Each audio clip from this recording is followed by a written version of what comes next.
বাংলাদেশ শিল্পকলা একাডেমি আইন 1989 থেকে ধারা 13 এর 3 নম্বর উপধারা পর্যন্ত কোথাও বস্তুত এই একাডেমি বলতে রাষ্ট্র কি মনে করে এবং এর ভিশন রূপকল্প কি তা স্পষ্ট হয় না।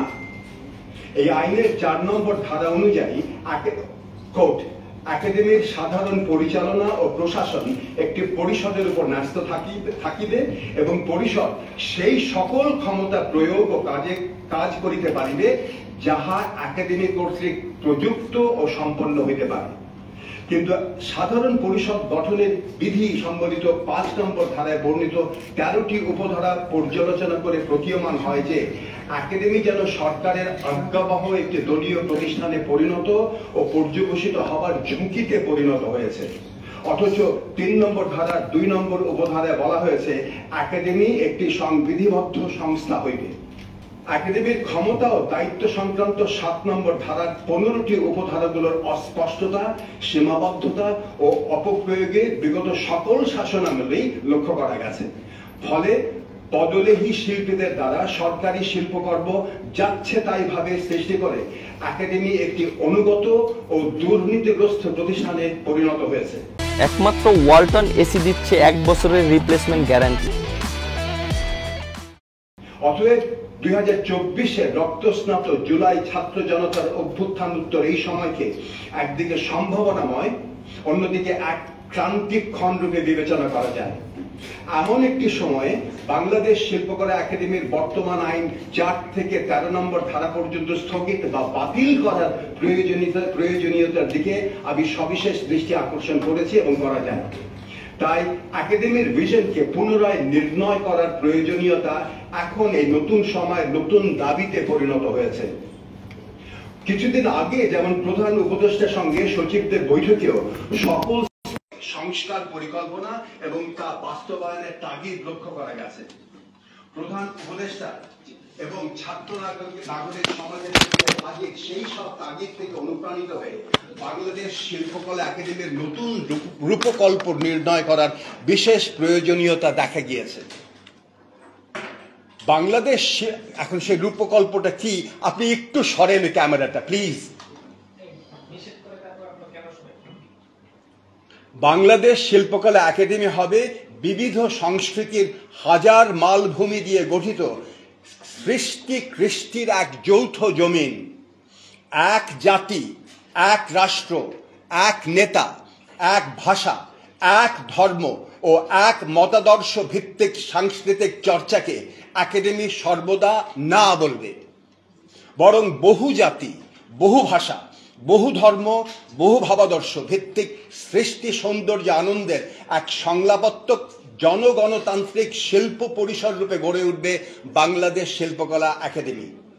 দেশজ সংস্কৃতি ও বিশ্ব সংস্কৃতির যোগ সাধন করে একাডেমি এক নতুন দিনের সাংস্কৃতিক অনুশীলনের সেতুবন্ধন ঘটাবে। সংস্কৃতি কেবল আনন্দ বিনোদনের ক্ষেত্র নয়, সংস্কৃতি হলো সেই নান্দনিক ক্রিয়া যার মাধ্যমে রাষ্ট্রের অন্তর্গত সকল নাগরিক সম্মিলিত জীবনী শক্তির পরিচয় প্রতিফলিত হয়। গত বিপ্লবে, ছাত্র জনতার বিপ্লবে এটাই প্রতিফলিত হয়েছে, বাঙালি জাতির যেই আসল শক্তি পরিচয়। সাংস্কৃতিক চর্চায় জাতীয় জীবনের প্রাণ স্পন্দন উপলব্ধি করা যায়, কেননা সংস্কৃতি জীবনের অর্থ নির্মাণ করে। জীবনের বিকাশ ও রাষ্ট্রের গঠনের ক্ষেত্রে সংস্কৃতি মানব জীবনের একেবারে কেন্দ্রে থাকে, কারণ ব্যক্তি, সমাজ ও রাষ্ট্রের বিকাশ, উৎকর্ষে, সৃজনে, গঠনের, রূপান্তরে, সমৃদ্ধিতে সংস্কৃতি মানুষকে উদ্বুদ্ধ করে, সঞ্জীবনী ভূমিকা পালন করে। এখানে দুটো দৃষ্টান্ত প্রাসঙ্গিক। সৌদির নৃত্য আপনার কেউ কেউ শুনে থাকবেন। 1932 সালে রুক্মিণী দেবী, এখান থেকে সৌদির নৃত্য থেকে রুক্মিণী দেবী ভরতনাট্যমে রূপান্তর করে বিশ্বে ভারতীয় আত্মপরিচয় তুলে ধরে সাংস্কৃতিক গৌরব অর্জন করে তুলেছে। সিঙ্গাপুরে ব্যাপক অর্থনৈতিক সমৃদ্ধি অর্জন করার পরেও সাংস্কৃতিক আভিজাত্য সন্ধানে বহুমুখী কার্যক্রম পরিচালনা করেছে। বাংলাদেশে ইসলাম প্রশ্নে যুক্ত হয়ে দৃঢ়ভাবে বলা যায় যে ইসলামের সঙ্গে সাংস্কৃতিক চর্চার কোনো বিরোধ নাই। সেই বিরোধিতার দর্শন ও ও বাস্তবতার জ্ঞান নিয়ে বাংলাদেশ শিল্পকলা একাডেমি আরও সবল বেগে পরিচালিত হবে। পূর্ববর্তী রেজিমে সৃষ্ট একাডেমির প্রাতিষ্ঠানিক স্বৈরতান্ত্রিক পরিচালনা পদ্ধতি ও স্বভাবকে বদলে দিতে হবে। স্বায়ত্তশাসিত রাষ্ট্রীয় সাংস্কৃতিক একাডেমিতে পরিণত করতে প্রয়োজনীয় কাঠামোগত সংস্কার করতে হবে। দীর্ঘমেয়াদী একে একটি কার্যকর বহুত্ববোধক গণতান্ত্রিক প্রতিষ্ঠানে পরিণত করতে হবে। এই অভিলক্ষ্য নিয়ে যথাযথ পরিকল্পনা গ্রহণ ও তা বাস্তবায়ন করতে হবে। এই জন্য নীতি নির্ধারণী ও সম্মতি ও সার্বিক সহযোগিতা প্রদান করতে হবে। আন্তর্জাতিক বিভিন্ন দৃষ্টান্ত অনুসরণে শিল্পী, সাহিত্যিক, সংগঠক ও সাংস্কৃতিক উদ্ভাবকদের ফেলো রূপে গণ্য করে চর্চা ও গবেষণার সংশ্লেষে বাংলাদেশে শিল্পকলা একাডেমিকে যথার্থ অর্থে একাডেমির রূপে গড়ে তুলতে এই মুহূর্তে কাজ শুরু করতে হবে। কাঠামোগত ও অবকাঠামোগত উভয় প্রকার সংস্কার ও রূপান্তরের লক্ষ্যে রূপরেখা প্রণয়ন করতে হবে। এই কাজের জন্য মহাপরিচালককে সহায়তা করতে প্রয়োজনীয় খণ্ডকালীন এক বা একাধিক পরামর্শক, উপদেশক, গবেষক নিয়োগ দিয়ে অতি দ্রুত একটা সংস্কার সেল গঠন করতে হবে। তাই রাষ্ট্রের রূপান্তরেও কেবল ইনফ্রাস্ট্রাকচারাল ডেভেলপমেন্ট নয়, বরং হিউম্যান ডেভেলপমেন্ট ধারণাটাকে একটি অন্যতম নীতিরূপে গণ্য করতে হবে। এই নীতি অনুযায়ী সংস্কৃতি খাতে জিডিপির কমপক্ষে 3% বরাদ্দ দিয়ে বাংলাদেশ শিল্পকলা একাডেমিকে আর্থিকভাবে সক্ষম ও স্বয়ংসম্পূর্ণ করে তোলার প্রয়োজন স্বীকার করে প্রযোজ্য সমর্থন ও উদ্যোগ গ্রহণ করতে হবে।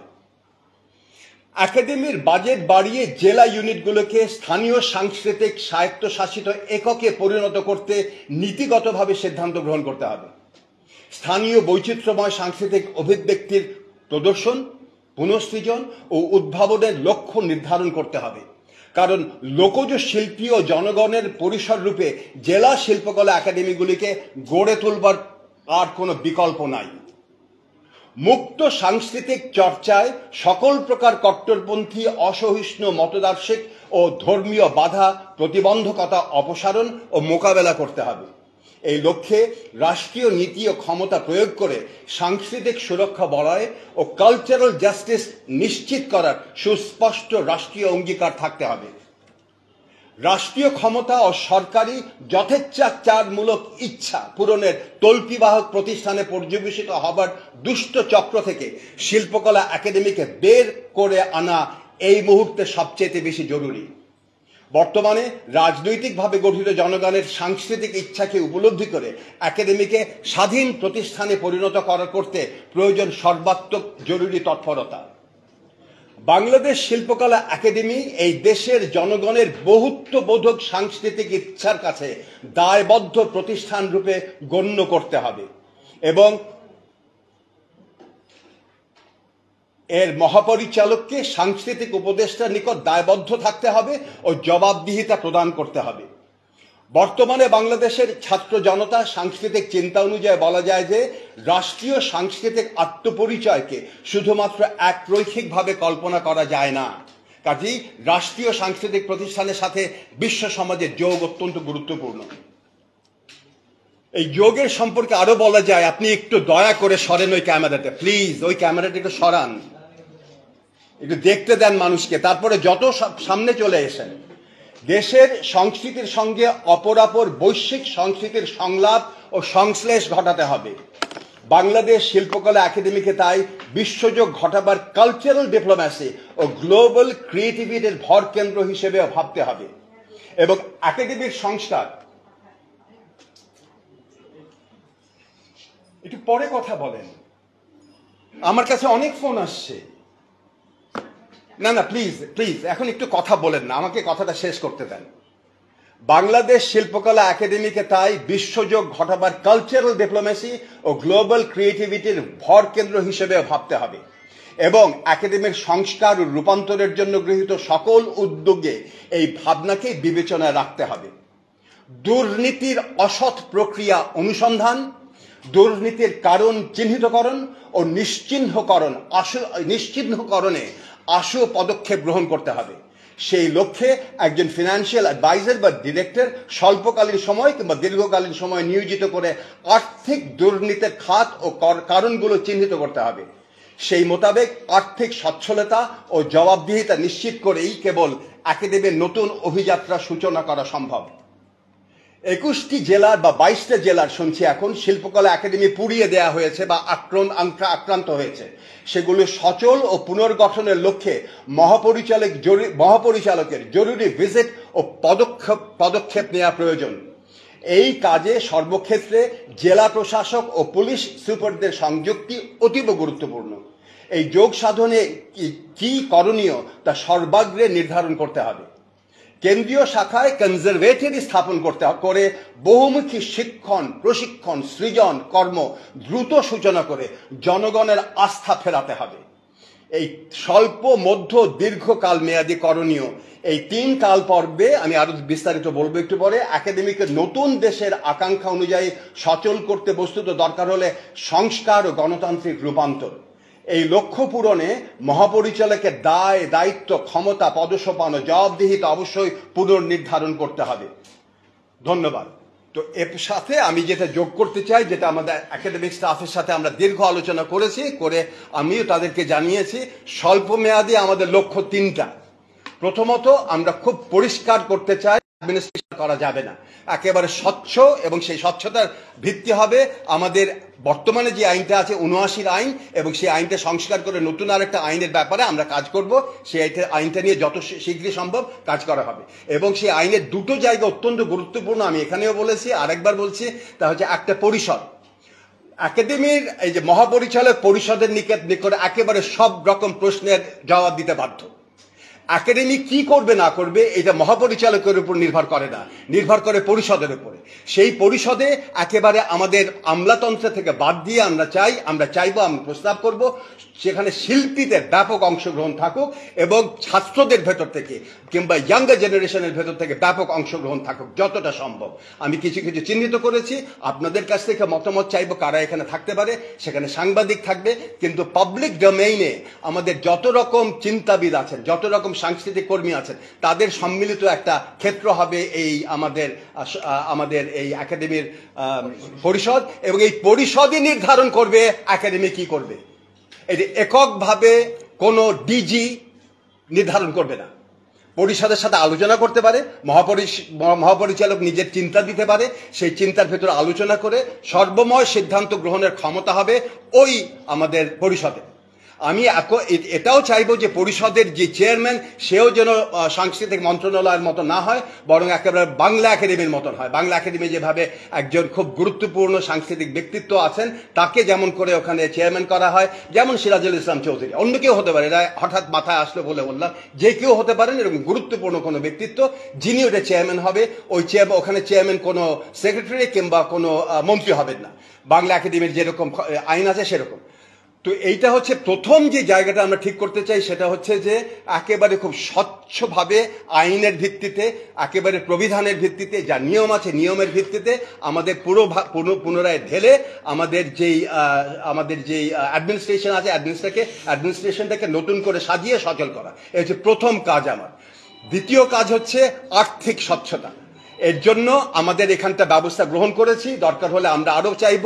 এবং এখানটা আমি ঘোষণা করেছি, আমার সাথে সবাই একমত হয়েছেন শিল্পকলা একাডেমির, আমি জয়েন করার আগে পর্যন্ত যা খরচ হয়েছে সব লেজের যা খাতা আছে সব তালাবদ্ধ থাকবে। সেক্রেটারি সাহেব জানেন, এবং আমি নিজে ব্যক্তিগতভাবে গিয়ে এদেরকে জানিয়েছি, আমাদের যে অ্যাকাউন্টস বিভাগকে জানিয়েছি। এবং গতকাল থেকে নতুন খাতা খোলা হবে এবং নতুন কাজ শুরু হবে। প্রত্যেকটা টাকার জন্য আমি সহ সব শিল্পকলা একাডেমির কর্মীরা দায়বদ্ধ জনগণের কাছে, এবং তারা একমত হয়েছেন, আমিও একমত হয়েছে। আমরা একসাথে এটার ব্যাপারে একেবারে একাডেমির সকল স্টাফ এ ব্যাপারে একমত।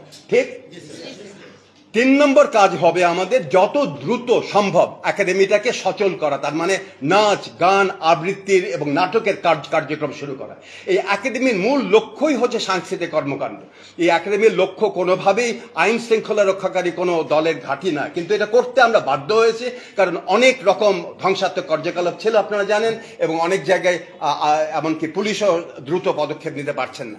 এখন আজকে আসিফ নজরুল সাহেব আসবেন, কথা বলেছেন, আমরা কথা বলবো, উনি সরজমিনে দেখবেন। আমরা যত দ্রুত পারি, আমার তৃতীয় লক্ষ্য হচ্ছে একাডেমির সব মঞ্চ খুলে দেয়া, সব রিহার্সাল রুম খুলে দেয়া, এবং সব রকম জায়গা একাডেমির সঙ্গীত নৃত্য নাট্যের যত রকম বিভাগ আছে, সব চারুকলার সব বিভাগগুলো খুলে দিয়ে সেখানে শিল্পীরা যারা বসবেন কাজ করবেন তাদের সব রকম কাজের ক্ষেত্রটা তৈরি করে দেয়। এইটা আমার হচ্ছে প্রথম 3টা কাজ। এইটা একটু খালি গুছিয়ে নিতে পারলেই আমি বিভাগীয় পর্যায়ে আমি সফরে যাব। সেখানে গিয়ে আমি জানি কিছুটা, এবং তার সাথে কথা বলবো যে প্রতিটা জেলায় কি অনিয়ম আছে, কেন তারা কাজ করতে পারছে না। কিছু কিছু জায়গায় জেলায় যে অ্যাডমিনিস্ট্রেশন আছে সেই অ্যাডমিনিস্ট্রেশন গন্ডগোল করে, হস্তক্ষেপ করে অনেক খালে, আবার অনেক জায়গায় যেটা সাংস্কৃতিক কর্মীরা হস্তক্ষেপ করেন, আবার অনেক জায়গায় যারা জেলা কালচারাল অফিসার তাদের ক্ষমতা খুব সীমিত, তারা কাজ করতে পারেন না, অনেক সময় খুব বুদ্ধি করে কাজ করেন, কিছু কিছু জায়গা আছে। এখন আমাদের আশুকরণীয় যেটা সেটা হচ্ছে ওই জেলা পর্যায়ে আমাদের যে কমিটি, পরিচালনা কমিটি, সেগুলো আরো শক্তিশালী করা যায় কিভাবে, কিছু পরিকল্পনা আমাদের আছে ওখানে, আরো বেশি স্টাফ দেয়া, সেটা বিষয়ে আরো কথা বলবেন। সেই স্টাফ দিয়ে এবং একটা আমাদের গঠনতন্ত্র তৈরি করা, যেন ওইখানকার কালচারাল অফিসার কিংবা ডেপুটি ডিরেক্টর যেই থাকুন না কেন জেলা পর্যায়ে, উনি যেন সচলভাবে কাজটা করতে পারেন। আর কাজটা কি? কাজটা এই যে আমাদের দেশের ওই জেলা পর্যায়ে যত রকম আমাদের দেশজ সংস্কৃতি আছে, যত রকম উপেক্ষিত শিল্পী আছেন, সব রকম শিল্পী, চিত্রশিল্পী, আপনার পটুয়া, কিংবা যে কোনো রকম নৃত্যশিল্পী, কিংবা যে কোনো রকমের আপনার নাট্যকার, কবি, গায়ক, যারা আছেন, দেশজ বিদেশি, যেভাবে গান করছেন, রবীন্দ্রনাথের গান করছেন, নজরুল গীতি করছেন, কিংবা ওয়াজ মাহফিল করছেন, ভালো একেবারে খোলা জায়গা, হাজার মালভূমির জায়গা, সকলের অধিকার আছে শিল্পকলা একাডেমির। এই কথাটাকে একটু আমার কনটেক্সটটা আগে থেকে পরেটা মনে রাখবেন। শিল্পকলা একাডেমি আমার চিন্তার জায়গা না। শিল্পকলা একাডেমি আমি একটু আগে বলেছি, কোনো এক স্বৈরতান্ত্রিক চিন্তা, একজন শাসকের চিন্তার না। শিল্পকলা একাডেমি কোনো মন্ত্রীর চিন্তার জায়গা না, এটা আপনাদের জায়গা। আপনারা বলবেন, আপনার মিডিয়ায় বলবেন, কোন জায়গায় কিভাবে দেখতে চান কথা বলবেন, আমরা সেগুলো নিয়ে দরকার হয় মাসে মাসে কথা বলবো, আলোচনা করবো আপনাদের সাথে। আর শেষ কথা যেটা বলতে চাই, আমরা কি খরচ করছি, কি পদক্ষেপ গ্রহণ করছি, সেটা সব ওয়েবসাইটে প্রকাশ করব, যেন কারো কোনো দ্বিধা না থাকে খরচটা কোথায় হয়েছে, জেলা পর্যায়ে কি খরচ হয়েছে, কোন শিল্পী, আমাদের কোন অফিসার কোন খাতে কত টাকা খরচ করেছেন, সবার কাছে পরিষ্কার থাকবে, এবং সব জবাব এবং দায়বদ্ধতা জনগণের কাছে। এবং আমরা এটা অঙ্গীকার করেছি শিল্পকলা একাডেমির সব স্টাফ। আজকে কিছুক্ষণ আগে দুপুরে খাবার আগে একটা মিটিংয়ে সবাই ছিলেন, যে আমরা একসাথে কাজ করব, সচল করব জনগণের এই প্ল্যাটফর্ম, যেখানে হাজার মালভূমির সবার অধিকার আছে সব কথা বলার। খালি অধিকার একটাই নাই, আইন হাতে তুলে নেবেন না কেউ। আপনার কথা বলেন, আমরা পাল্টা কথা বলবো। আপনার যে যুক্তি আছে বলেন, আরেকজন আরেকটা যুক্তি দেবে, আরেকজন আরেকটা যুক্তি দেবে। এই হাজার হাজার হাজার যুক্তি দিয়ে, হাজার চিন্তার মিলমিশ করেই আমাদের নতুন চিন্তা হবে। আপনি একটা কথা বললেন, বিপক্ষে আমার আরেকটা বুদ্ধি আসবে, সেই বুদ্ধি দিয়ে আমি আরেকটা নাটক করবো, আরেকজন একটা গান করবে।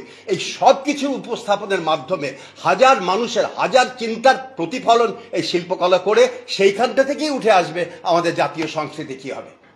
প্রথম কথা হচ্ছে যে আমাদের যে আইন আছে 89-এর আইন, সেই আইনে পরিষ্কার বলা আছে একটা জায়গায় যে সরকারি অনুষ্ঠান এখানে করতে পারবে। সেই কথা নিয়েই কিন্তু এরা এত কিছু কাজ করছে। এখন আমরা নতুন আইন করতে হবে এবং এইটা বাদ দিতে হবে। আমি চাই এখানে কোনো রকম রাষ্ট্রীয় দলীয় রাজনৈতিক কাজ না, এটা সাংস্কৃতিক কর্মকাণ্ডের জায়গা। এটা কোনো মন্ত্রী আসছেন বলে এটা শিল্পকলা বন্ধ করা যাবে না। কোনো প্রধানমন্ত্রী আসছেন বলে 3 দিন ধরে বন্ধ থাকে এবং আমাদেরকে মনে করা হয় সব গুপ্তচর। আমি নিজে কাজ করতে পারি না, আমাদের নাট্যকর্মীরা কাজ করতে পারে না, আমরা সব হয়ে যাই বিদেশি, আর ওরা এসএসএফ এখানকার দায়িত্ব নিয়ে নেয় এবং আমাদের প্রধানমন্ত্রীর উপর আক্রমণ না হয় যেন, সেটা আমাদেরকে সন্দেহ করে। এখানে এটা জনগণের সন্দেহ প্রতিষ্ঠান। আপনাদের জন্য যত অনুষ্ঠান করতে চান, সচিবালয়ের উল্টো দিকে একটা ইয়ে আছে, ওসমানী মিলনায়তনে যান। আপনাদের ওই কি আছে এখানে, বঙ্গভবন কিংবা রাষ্ট্রীয় যত রকম অনুষ্ঠান আছে ওখানে গিয়ে করেন, চিনমৈত্রী যান, ওখানে গিয়ে করেন। আমাদের শিল্পকলা কেন আসতে হবে? আমাদের শিল্পকলা জায়গাটা হচ্ছে শিল্পীদের জন্য, এটা রাষ্ট্রীয় কাজের জন্য না, এটা শিল্পীদের জন্য, শিল্পীরা অগ্রাধিকার পাবে। এখন আমি এটা শুনেছি, দেখেন আমি এসেছি গতকালকে, এর আগে আমি একজন নাট্যকর্মী, আমি পরিচালক ছিলাম, কাজে আমি শুনেছি যে এখানে অনেক রকম অনৈতিক অনিয়ম হয়েছে। আমরা একেবারে সব শৃঙ্খলাবদ্ধ করব। আপনারা যদি সবাই একসাথে থাকেন, আপনারা দেখতে পাবেন, আমাকে হাতটা শক্তিশালী করেন, যদি দেখেন অনিয়ম তারপরেও কথা বলবেন, আপনারা তো আছেনই।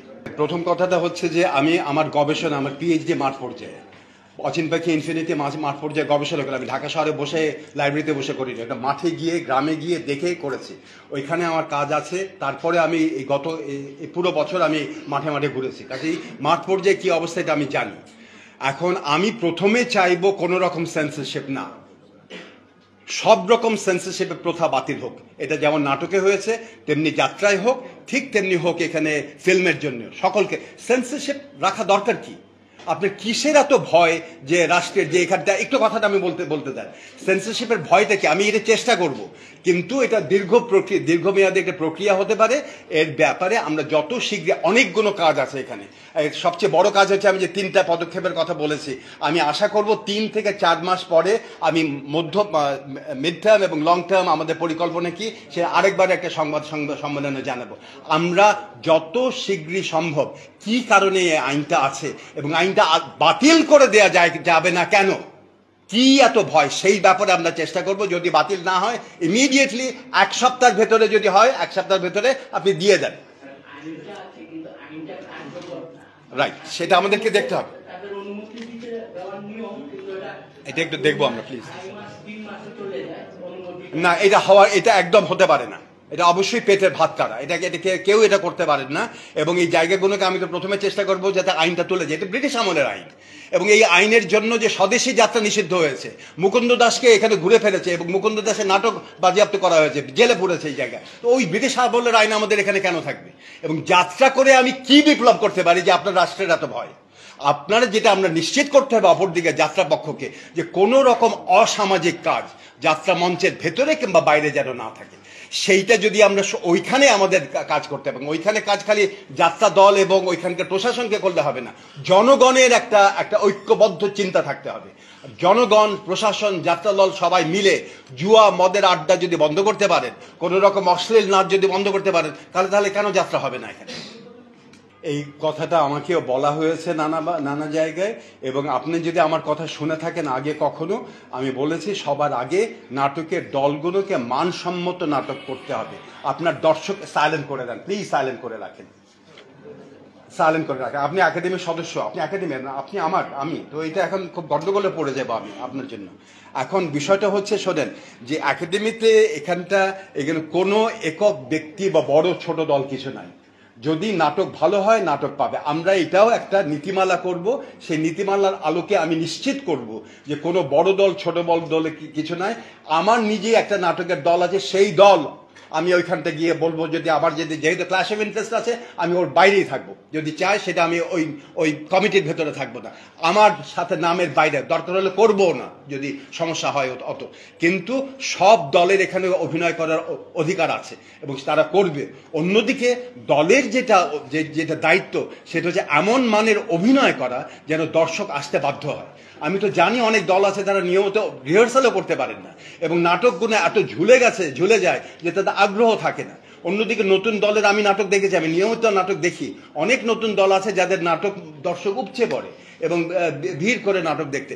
আমি চাইবো এখানে একটা পরিষ্কার সুশৃঙ্খল একটা নিয়ম যেন হয়, এটা আমরা নিশ্চিত করব, নীতিমালা ঠিক করব। আপনি যদি এর পরে যদি সমস্যা হয় আপনি আমাদেরকে বলবেন, কিংবা আপনাদের মিডিয়া আছে, মিডিয়ায় জানাবেন, আমাকে জানাবেন এই সমস্যা হচ্ছে, আমরা ব্যবস্থা করব। আমরা যেটা করব সেটা হচ্ছে যে দরকার হলে ওয়েবসাইটে দিয়ে দেবো কে করবে, কোথায়, কোন দিন কে করছে, নীতিমালা কি, কে কবে কোথায় পারবে। কিন্তু বিষয়টা হচ্ছে আপনি যদি শেষ মুহূর্তে ক্যান্সেল করেন তাহলে কিন্তু আরেকটা দল সুযোগ পাবে না, সে ছোট দল হোক বড় দল হোক। তো আপনারও দায়িত্ব আছে, এটা কেবল দায়িত্ব কিন্তু এককভাবে শিল্পকলা একাডেমির না। শিল্পকলা একাডেমি শিল্পকলার দায়িত্ব পালন করবে এবং আমি সেটা নিশ্চিত করব। দলগুলোর কাজ হবে দলগুলোর দায়িত্ব পালন করা, ভালো মাপের নাটক করা এবং নিশ্চিত করা যেন নাটকগুলো হয়। সেটা হচ্ছে যে মাঠের বিষয়টা একটু ক্লিয়ার করলে সুবিধা হয়, কারণ মাঠটা তো অনেকে 3 দিন উৎসব করে, 7 দিনও করে এবং শিল্পকলাও করে। তো এখানে কিভাবে এই মাঠটা বরাদ্দ মানে পাবে মানে বিভিন্ন দলগুলো? আমি আসছে গতকাল, আমি জানিও না, এখনো দেখিনি মাঠে বরাদ্দর কি নিয়ম কি বিষয়। তো আমি আপনাকে এইটুকু নিশ্চয়তা দিতে পারি, আমার ব্যক্তিগত পছন্দে ওটা যাবে না। এর একটা নীতিমালা থাকবে, এই নীতিমালা ভিত্তিক এটা একদম সব ওয়েবসাইটে দিয়ে দেবো আমরা, এবং সেই ওয়েবসাইটে ভিত্তিক ওই ভিত্তিক আপনারা সবাই জানবেন। আমি একদম পরিষ্কার পরিচ্ছন্ন এক শিল্পকলা একাডেমি চাই। আমি অবশ্যই চেষ্টা করবো। এটাকে একটা ধরেন রেপুটেডি কোম্পানি সচরাচর বলে, কিন্তু রেপুটেডি কোম্পানি কিন্তু রেসিডেন্সিয়াল। একটা প্রফেশনাল কোম্পানি হচ্ছে এমন একটা প্রফেশনাল কোম্পানি যার দল নাই, যার মঞ্চ নাই, কিন্তু মঞ্চভিত্তিক একটা দল, প্রফেশনাল দল যার নিজস্ব মঞ্চ আছে, সেটা হচ্ছে রেপুটেডি কোম্পানি। আমি অবশ্যই চাইবো একটা রেপুটেডি কোম্পানি। এরকম আওয়াজ অনেক দিনই হয়েছে, কিছুদিন আগেও একটা আমাদের সম্মেলনীতে এরকম কথা উঠেছে যে আমরা কেন পারি না, রাষ্ট্র কেন পারে না। রাষ্ট্র অবশ্যই পারে, রাষ্ট্র 1 বছর 2 বছর মেয়াদে চুক্তিভিত্তিক করতে পারে, কিন্তু আপনি আমাকে নিশ্চয়তা দেবেন কি যে অভিনয়ের মানটা ভালো হবে। আপনি অভিনয়ের মানটা ভালো করবেন, ওইখানে দেরি করে আসবেন না। তখন বলবেন না যে আমার 1 ঘন্টা ওইখানে একটু কাজ আছে, আমি আজকে রিহার্সালে 1 ঘন্টা দেরি করে আসবো। এইটুকু নিশ্চয়তা হচ্ছে আপনাদের তরফ থেকে, মানে দলের তরফ থেকে, ওই অভিনেতাদের তরফ থেকে। আমাদের তরফ থেকে আমি নিশ্চয়তা দেবো যে আমি চেষ্টা করব দ্রুত, এখন তো কেবল এসছে, আমরা এইটাও চেষ্টা করব আর যাতে একটা আমাদের রেপুটেডি কোম্পানি করতে পারি, যেখানে একটা বাজেট থাকবে, এখানে অভিনেতারা থাকবে, আমরা পরিচালক বলবো, আমন্ত্রণ জানাবো, তারা এসে নাটক পরিচালনা করবেন, একটা নির্দিষ্ট সংখ্যক শো হবে, শো শেষ করে তারপর তারা আবার আরেকটা নাটকে যাবেন। কিন্তু তার মানেটা হচ্ছে গিয়ে কিন্তু আমাদের আছে 3টা অডিটোরিয়াম, আর রেপুটেডি কোম্পানি মানে তখন আবার নতুন চিন্তা হবে যে তাহলে বাকি 2টা অডিটোরিয়াম বা এরা কিভাবে ভাগ করবে, তার মানে আরেকটা নতুন অডিটোরিয়াম। কাজে সবকিছু কিন্তু খুব জটিলভাবে একটার সাথে আরেকটা বেঁধে আছে। তো আমাদের উচিত তার মানে একই সাথে নতুন নতুন জায়গায় থিয়েটারগুলো তৈরি করা, এবং এটা আপনারাও উদ্যোগ নিতে পারেন। এই আমাদের এখানে যেখানে গুলিস্তান ছিল, তার পাশে একটা মিলনায়তন, মহানগর নাট্যমঞ্চ। আমি জানি, আমি বহুদিন ওখানে যাই না, বর্তমানে অবস্থা আমি কি জানি না, কিন্তু আমি ওখানে জানি গতবার যখন গিয়েছিলাম ওদের 10-12 বছর আগে, গন্ধ না, 5-6 বছর আগে, পেশাবের গন্ধ। এবং আমি এমনও শুনেছি যত রকম বাজে কাজ এখানে হয়। তো ওই জায়গাটাকে খুলে মুছে পরিষ্কার করে আমরা রক্ষণাবেক্ষণ করে কেন ব্যবহার করতে পারি না? আমাদের আরেকটা মঞ্চ আছে ওই যে পুরনো ঢাকায়, জহির রায়হান থিয়েটার, ওইটা কেন আমরা ব্যবহার করতে পারি না? বা কি সমস্যা, ওইটা কাদের তত্ত্বাবধানে আছে?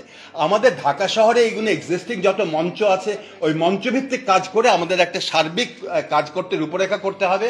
আমাদের এখানটা যারা বিভিন্ন বিভাগের পরিচালক থাকবেন, তাদের সাথে বসে শিগগিরই একটু সময় দেবেন। আমরা এখানে যে তিনটা কথা বললাম, যেটা আমাদের শর্ট টার্ম আমাদের কাজ, ওই কাজগুলো শেষ করে, জেলাভিত্তিক কাজগুলো শেষ করে আমরা এখানে নজর দেবো যেন আমরা এরকম একটা দল তৈরি করতে পারি।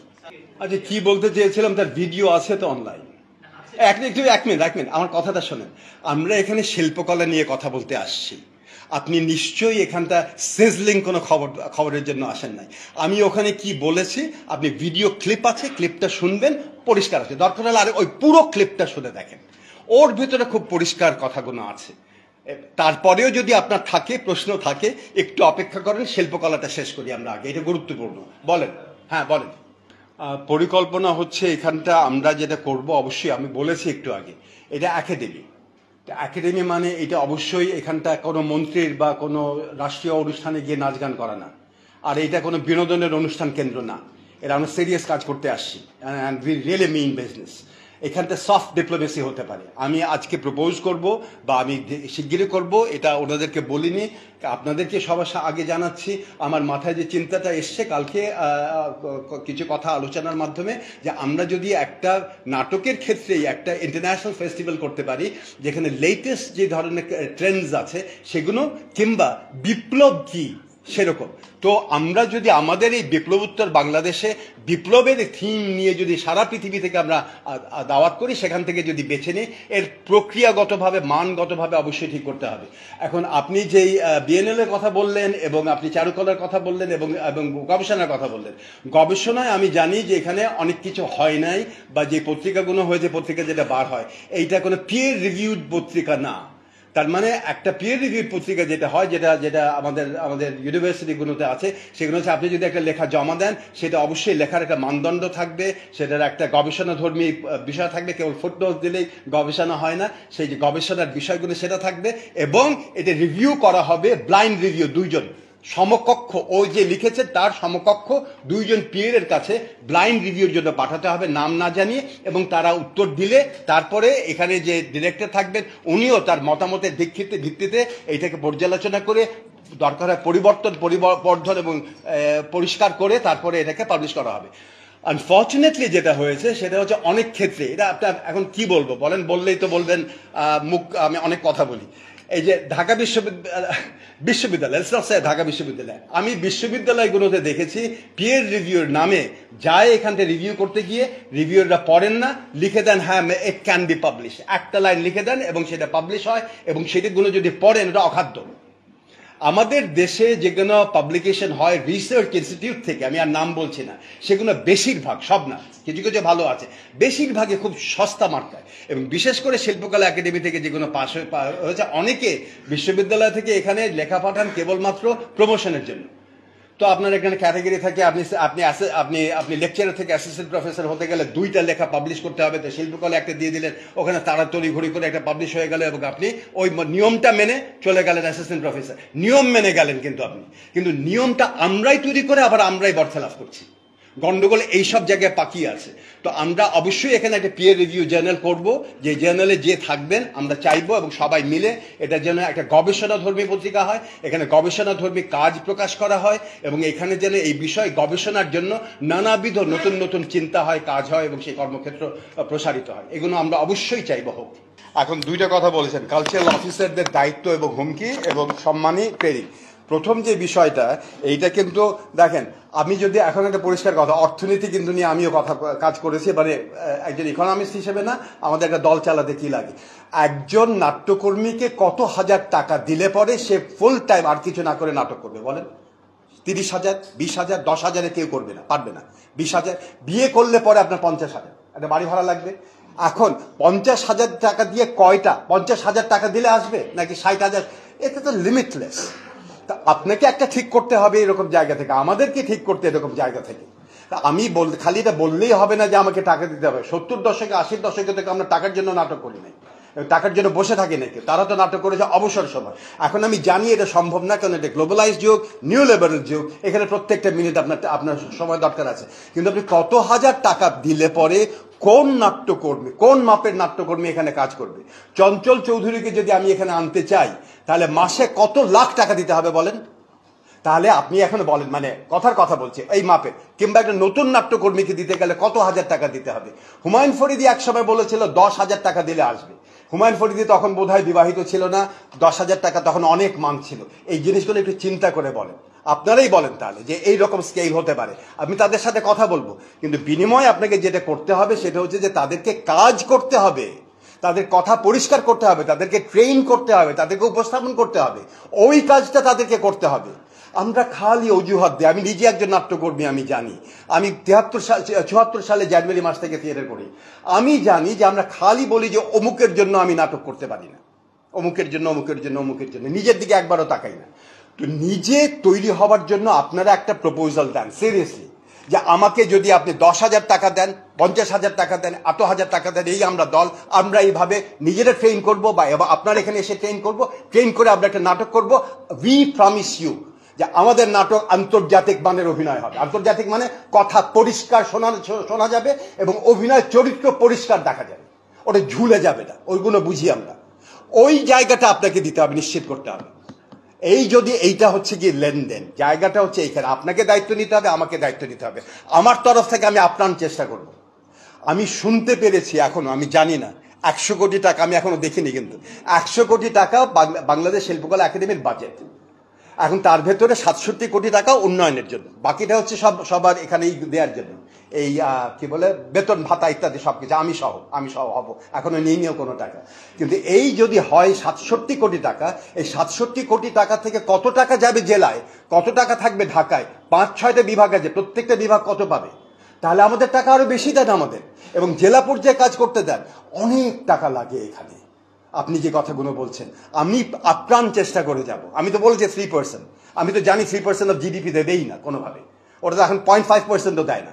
তো এই জায়গা থেকে আমাদেরকে চেষ্টা করতে হবে, আপনারা সবাই আমার সাথে থাকেন, আপনারা সবাই আমার হাত শক্ত করে ধরে দাবি করেন যে হ্যাঁ, এখানে শিল্পকলা একাডেমিকে টাকা দেওয়া উচিত, বিনিময় শিল্পকলা একাডেমি যেন জবাবদিহি থাকে এবং পরিষ্কার পরিচ্ছন্ন থাকে, আমাদের কাছে যেন জবাব দেয় এই টাকা কোথায় গেল, ওয়েবসাইটে যেন পরিষ্কার করে বলে। আমরা দেব, বিনিময়ে আমাদেরকে টাকা দিতে হবে। আর আমাদের এখানে অফিসাররাও এখানে আছেন, তারা নিশ্চিত করবেন ঠিক যে এই টাকাটা একেবারে পরিষ্কারভাবে হয়েছে। আমরা কথা বলেছি আজকে এই কিছুক্ষণ আগে যে এইটা জনগণের টাকা, এটা আমানত, এটা আমি ইচ্ছা মতন খরচ করতে পারি না, এই জায়গাটা তৈরি করতে হবে। আর দ্বিতীয়টা, কালচারাল অফিসাররা যে হুমকি মুখোমুখি হচ্ছে এই মুহূর্তে, এইটা আমি জানি না। আমি এটুকু জানি যে অনেক জায়গায় আক্রান্ত হয়েছে এবং ভাঙচুর হয়েছে, কিছু কিছু জায়গায় 7-8টা জায়গায় মঞ্চ পুড়িয়ে দিয়েছে। আমি এখানে যত শীঘ্রই সম্ভব, ওরা যত শীঘ্রই আমাকে লিভ দেবেন, আমাকে ছুটি দেবেন, আমি একেবারে ডিভিশনাল পর্যায়ে আমি ট্যুর করতে চাই। ট্যুর করে প্রত্যেকটা জেলার কালচারাল অফিসারের সাথে ডিভিশনাল পর্যায়ে আমি আলোচনা করতে চাই তাদের সমস্যা কোথায়। এবং সেই জন্যই আমি আপনাকে যেটা বলতে চাই সেটা হচ্ছে, দেখেন আমি যখন কথা বলতে যাব আপনার ডিসির সাথে, ডিসি হচ্ছে কিসের র্যাঙ্ক, মানে উপসচিব। এখন সেই উপসচিব র্যাঙ্কে গিয়ে আমি যদি কথা বলতে চাই, তাহলে আমি যে র্যাঙ্কটা জোর করে নিয়েছি এখন সেটা হচ্ছে গ্রেড 1 সচিব। আমি ইচ্ছে করে নিয়েছি গ্রেড 1 সচিব, যেন আমি ওই উপসচিবের কাছে দাবি করতে পারি, আমাকে স্যার বলবেন, বলে আপনি ব্যবস্থা করবেন। আমি যেন দাবি করতে পারি পুলিশ সুপারের কাছে, আপনি আমাকে স্যার বলেন এবং শিল্পকলা একাডেমিকে এই সুযোগটা দিতে হবে। এর বিনিময়ে আমি এখন এইটা গেলে একটা দিকে অ্যাডমিনিস্ট্রেশন, অন্যদিক জনগণ যদি আপনার সাথে না থাকে তাহলে তো আপনি কাজ করতে পারবেন না। তো এখানে জনগণকে নিয়ে বসতে হবে যে আমরা কি ধরনের পারফরমেন্স এখানে দেখতে চাই, আপনারা কি করতে চান, সিরিয়াসলি বলেন। আপনারা যদি এলাকায় শিল্পকলা একাডেমি আপনি যদি কোরআন তেলাওয়াত করতে চান, সারা মাস করেন। সেই কোরআন তেলাওয়াত করে যদি আপনি মনে করেন শৈল্পিক উৎকর্ষ বিকাশ করছেন, করেন। কিন্তু পাশে যদি কেউ হিন্দু তখন যদি তার মতন চিন্তা করতে পারে, তারও তো জায়গা আছে, নাকি তাকে করতে দেবেন না? তাকেও করতে দেন। তাহলে আপনাদের মতন করে বিবেচনা করে এই জায়গাটার প্রসার ঘটান। এই কথাটা আগে উঠেছে, ওয়াজ মাহফিল করতে চান শিল্পকলা একাডেমিতে করেন, কিন্তু আমি ওই ওয়াজ মাহফিলে আমিও চাইবো তাহলে তার পাশাপাশি নাটকও করতে দেন। কিন্তু এইরকম একটা ইনক্লুসিভ সোসাইটি, সবাই মিলে সব ধরনের মত প্রকাশ করবে। এখানে আমার একক ব্যক্তিগত চিন্তা ওইখানে যাবে না, সবার চিন্তা মতো ওই এলাকা জেলায় যা দেখতে চায় সেটা দেখান, কিন্তু মানুষকে অডিটোরিয়ামে আনেন, মানুষ যেন শিল্প বান্ধব হয়। এবং এখানে কালচারাল অফিসারদের সাথে কথা বলবো, অবশ্যই আমি তার পাশে দাঁড়াবো, এটা তো তাদের সমস্যা না। তাদের কাছে জোর করে ডিসি করেছে, তাহলে কাদের সাথে কথা বলবো? ওই এলাকাবাসীদের সাথে কথা বলতে হবে। ওই এলাকাবাসীদের সাথে কথা বলতে গেলে তাহলে আমাদের পুলিশ লাগবে সাথে, ওই পুলিশ যেন আমাদের সাথে থাকে, জনগণ যেন থাকে, আপনারা থাকবেন সাথে, একসাথে চলেন, যাই গিয়ে ওই এলাকায় গিয়ে কথা বলি, যাবেন? ব্যাস, চলবে। তাহলে গিয়ে কথা বলবো, কেন করতে দেবেন না আমাদেরকে?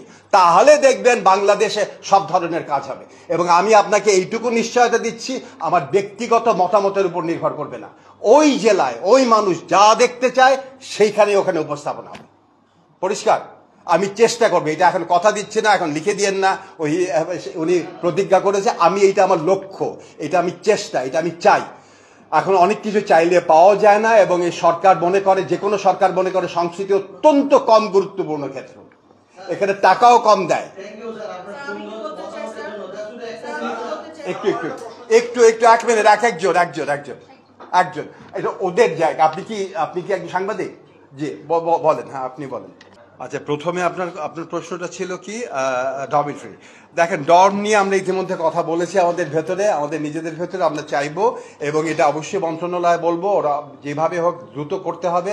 আমাদের এখানে অবশ্যই একটা ডরমিটরি দরকার, যে ডরমিটরিতে বাইরে থেকে যারা আসেন তারা খুব মানবেতর জীবনযাপন করেন। এখানে আমাদের যারা রিহার্সাল করেন তাদের রিহার্সালও বন্ধ থাকে, তারা ওইখানে গিয়ে ঘুমোতে থাকেন আমাদের রিহার্সাল রুমগুলোতে।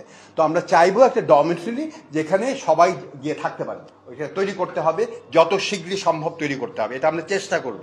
আর হচ্ছে সিটিজেন চার্টার যেটা বলছেন, এই সিটিজেন চার্টারের বদলে আইনটা সবার সামনে থাকবে।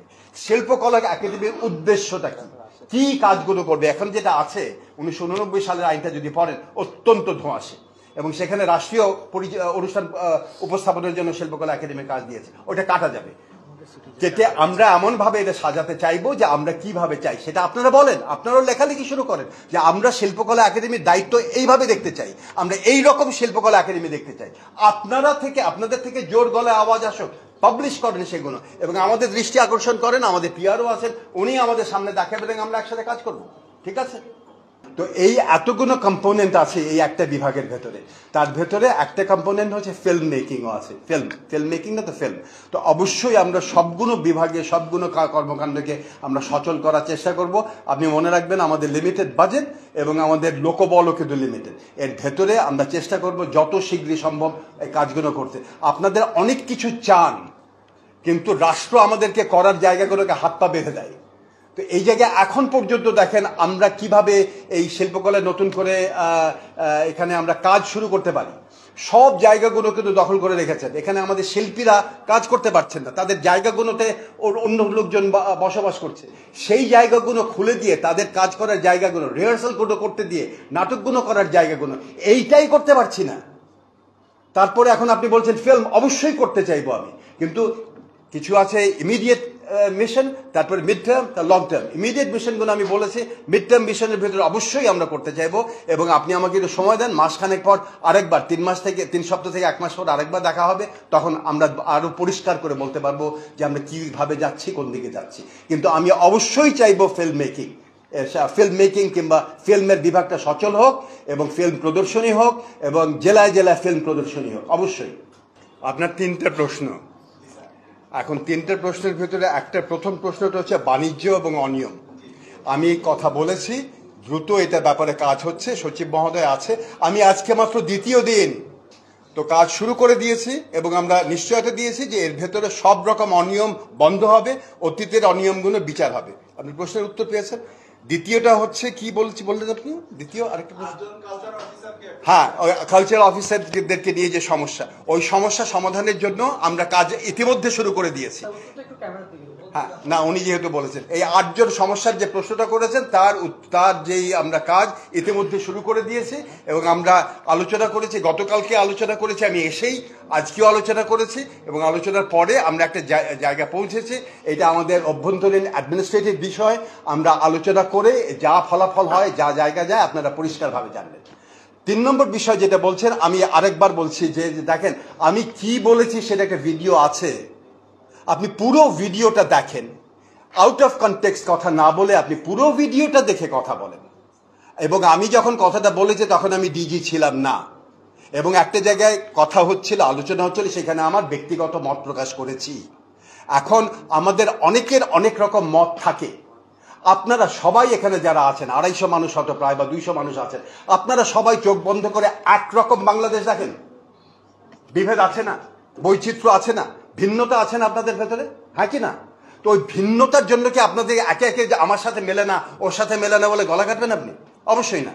ভিন্নতার জায়গা দেন। আমি কি বলেছি এটা সেন্সেশনাল জায়গা না, কি বলেছি ইন কনটেক্সট পুরো ভিডিওটা আছে, এটা ছাড়া আছে, পুরো ভিডিওটা শোনেন, আমার কথা বলেন। এবং তারপরেও যদি কথা বলতে চান একটু শেষ করি। আমার কোনো হারাবার কিছু ভয় নাই। আমি মুক্তিযোদ্ধা, গ্রেনেডের ক্লিপ খুলে কিন্তু পকেটে ধরে আমি রাস্তায় ঘুরেছি, যে পারলেই খান সেনাদের বিরুদ্ধে ছুড়ে দেবো ওটা।